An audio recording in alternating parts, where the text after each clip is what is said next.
আজকে 28 ফেব্রুয়ারি 2025 2:42 আমাদের কন্ট্রোল রুমে সংবাদ আসে যে মিরপুর শেওড়াপাড়াতে কাঁচা বাজারে আগুন ধরেছে।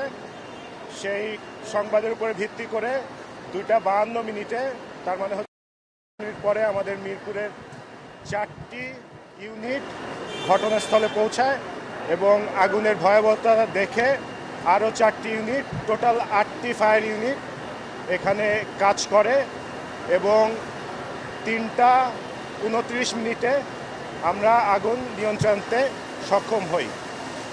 আগুনের সূত্রপাত কিভাবে হয়েছে এখনও তা জানা যায়নি, তদন্ত সাপেক্ষে তা বলা যাবে।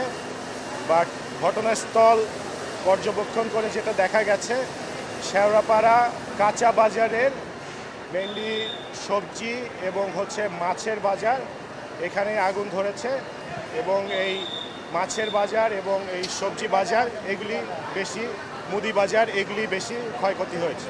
ধন্যবাদ। তা এখনো বলা যাচ্ছে না, এখনো ভিতরে কাজ করছে লোকজন, কিছুক্ষণ পরে জানা যাবে। রাজধানীতে একের পর এক অগ্নিকাণ্ডের ঘটনা ঘটছে, সেগুলো বেশিরভাগ রাতের বেলা। আপনি কি বলবেন? রাতের বেলায় বেশি অগ্নিকাণ্ডের ঘটনা দেখা যাচ্ছে স্যার। আগুনের অগ্নিকাণ্ডের ঘটনা দেখা যাচ্ছে কারণ রাতের বেলায় বেশিরভাগ সময়, অনেক সময় ইলেকট্রিসিটি বা অসাবধানতায় সিগারেটের থেকে অথবা মশার কয়েল এগুলি থেকে আগুন ধরতে পারে। এগুলি আমরা তদন্ত করে দেখছি।